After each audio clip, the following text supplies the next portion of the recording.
ನಮ್ಮ ಕರ್ತವ್ಯಗಳನ್ನು ಶ್ರದ್ಧೆಯಿಂದ ಪೂರೈಸುತ್ತಾ ಮುನ್ನಡೆಯೋಣ. ಫಲಾಫಲಗಳ ಚಿಂತೆಯನ್ನು ಭಗವಂತನಿಗೆ ಬಿಡೋಣ. ಸ್ನೇಹಿತರೆ, ಇದು ಪೂಜ್ಯ ಕಾವಂದರ ನುಡಿಗಳು.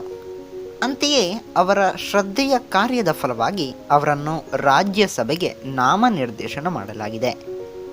ಶ್ರೀ ಕ್ಷೇತ್ರ ಧರ್ಮಸ್ಥಳ ಹಾಗೂ ಅಲ್ಲಿನ ಧರ್ಮಾಧಿಕಾರಿ ಪೂಜ್ಯ ವೀರೇಂದ್ರ ಹೆಗ್ಗಡೆಯವರು ಯಾರಿಗೆ ಗೊತ್ತಿಲ್ಲ ಹೇಳಿ. 20ರ ಎಳವಯಸ್ಸಿನಲ್ಲಿ ಪಟ್ಟಾಧಿಪತಿಯಾದ ವೀರೇಂದ್ರ ಹೆಗ್ಗಡೆಯವರು ಕೆಲಸ ಮಾಡಿದ್ದು ಕ್ರಾಂತಿ ಮಾಡುತ್ತೇನೆಂಬ ಭ್ರಮೆಯಿಂದಲ್ಲ, ಸಂಪ್ರದಾಯದ ಚೌಕಟ್ಟಿನೊಳಗೆ ಇದ್ದು ಒಳಗಣ್ಣಿನಿಂದಲೇ ಪರಿಸರವನ್ನು ಪರಿಚಯಿಸಿಕೊಳ್ಳುತ್ತಾ ದುರ್ಬಲರ ಸಮಸ್ಯೆಗಳನ್ನು ಅರ್ಥೈಸಿಕೊಳ್ಳುತ್ತಾ ಹೋದರು.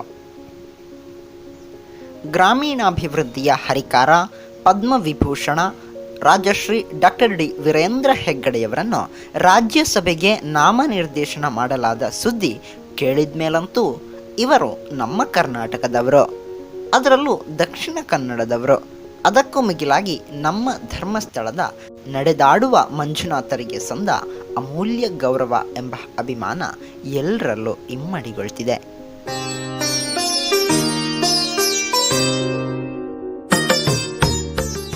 ಸ್ನೇಹಿತರೆ, ನವೆಂಬರ್ 25, 1948ರಂದು ಜನಿಸಿದ ವೀರೇಂದ್ರ ಹೆಗ್ಗಡೆಯವರು 20 ವರ್ಷದವರಿರುವಾಗಲೇ ಶ್ರೀ ಕ್ಷೇತ್ರದ ಧರ್ಮಾಧಿಕಾರಿಯಾದವರು.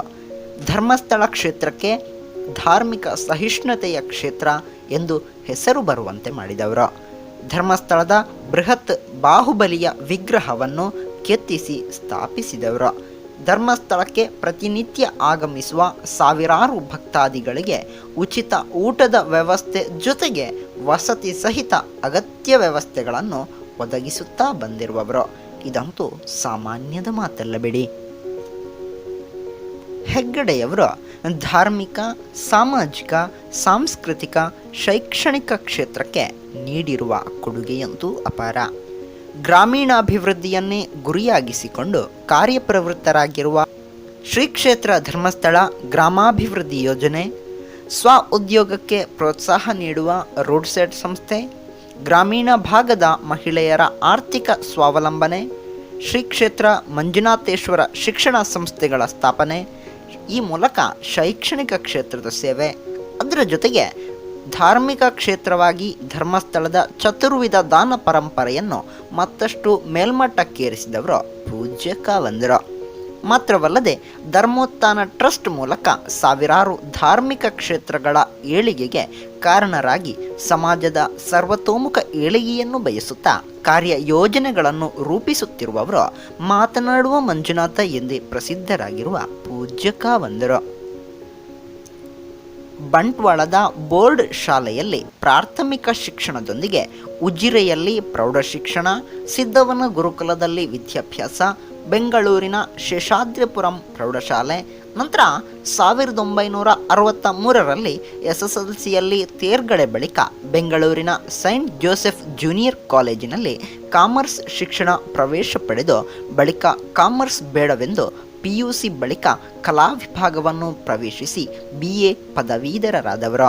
ಕಾನೂನು ಪದವಿ ಪಡೆಯುವ ಆಸೆ ಅವರಿಗಿತ್ತಾದರೂ ಅದು ಅರ್ಧಕ್ಕೆ ತೆರೆಬಿದ್ದಾಗಲೂ ಮಂಜುನಾಥ ಅವರ ಬದುಕಲ್ಲಿ ಮಹತ್ವದ ತಿರುವು ನೀಡಿದ್ದ. ಧರ್ಮಾಧಿಕಾರಿ ರತ್ನವರ್ಮ ಹೆಗ್ಡೆ ಅವರು ಅನಾರೋಗ್ಯಕ್ಕೆ ಗುರಿಯಾಗಿ ನಿಧನರಾದ ಮೇಲೆ ಅದೇ ವರ್ಷ ವೀರೇಂದ್ರ ಹೆಗ್ಗಡೆಯವರು ಧರ್ಮಾಧಿಕಾರಿಯಾಗಿ ನೇಮಕಗೊಂಡರು.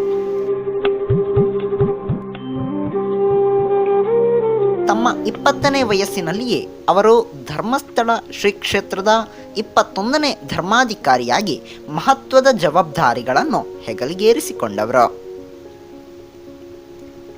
ಹಲವಾರು ಗ್ರಾಮೀಣಾಭಿವೃದ್ಧಿ ಕಾರ್ಯಕ್ರಮಗಳನ್ನು ಹಮ್ಮಿಕೊಂಡು ಯೋಜನೆಗಳನ್ನು ರೂಪಿಸಿ ಯಶಸ್ವಿಯಾಗಿ ಅನುಷ್ಠಾನಗೊಳಿಸುತ್ತಿರುವ ಹೆಗ್ಗಡೆಯವರು ಗ್ರಾಮೀಣಾಭಿವೃದ್ಧಿಯ ಹರಿಕಾರ ಎಂದರೆ ಜನಪ್ರಿಯರು. 1982ರಲ್ಲಿ ಆರಂಭಿಸಲ್ಪಟ್ಟ ಶ್ರೀ ಕ್ಷೇತ್ರ ಧರ್ಮಸ್ಥಳ ಗ್ರಾಮಾಭಿವೃದ್ಧಿ ಯೋಜನೆ ಇಂದು ರಾಜ್ಯದ 28 ಜಿಲ್ಲೆಗಳಲ್ಲಿ ಜೊತೆಗೆ ಕೇರಳ ರಾಜ್ಯಕ್ಕೂ ಪಸರಿಸಿ ಲಕ್ಷಾಂತರ ಕುಟುಂಬಗಳು ಸ್ವಾವಲಂಬಿ ಸ್ವಾಭಿಮಾನಿ ಜೀವನ ನಿರ್ವಹಿಸುವಂತೆ ಅನುಕೂಲ ಕಲ್ಪಿಸಿಕೊಟ್ಟವರು. ಹಲವು ಗೌರವ ಪ್ರಶಸ್ತಿಗಳನ್ನು ಮುಡಿಗೇರಿಸಿಕೊಂಡ ಇವರಿಗೆ ರಾಜ್ಯಸಭೆಯು ನಾಮನಿರ್ದೇಶನದ ಮೂಲಕ ಸರ್ಕಾರ ಕಾವಂದರ ಸಮಾಜಮುಖಿ ಕೆಲಸಗಳಿಗೆ ಬಹುದೊಡ್ಡ ಗೌರವ ಸಲ್ಲಿಸಿದ್ದು, ಪ್ರಧಾನಿಯವರು ಕೂಡ ಟ್ವೀಟ್ ಮೂಲಕ ಈ ವಿಷಯ ತಿಳಿಸಿ ಸಂತಸ ವ್ಯಕ್ತಪಡಿಸಿದ್ದಾರೆ. ಇದು ನಮಗೂ ನಮ್ಮವರಿಗೂ ಹೆಮ್ಮೆಯ ವಿಷಯ ಅಲ್ವಾ ಸ್ನೇಹಿತರೆ? ಇದು ಇವರ ಜೀವನದ ಆಯ್ದ ಕೆಲ ತುಣುಕುಗಳಷ್ಟೇ. ಸಾಗರದಿಂದ ಬಿಂದು ತೋರುವ ಪ್ರಯತ್ನ ನಮ್ಮದು. ಯಶಸ್ವಿ ಸಮಾಜಮುಖಿ ಕಾರ್ಯಗಳಿಗೆ ಮುಂದೆಯೂ ಕ್ಷೇತ್ರದ ಶಕ್ತಿಗಳು ಅನುಗ್ರಹಿಸಲಿ ಎಂಬುದೇ ನಮ್ಮ ಆಶಯ. ನೆನಪಿರಲಿ, ನಾನು ಸಮ್ಯಕ್ತ್ ಜೈನ್.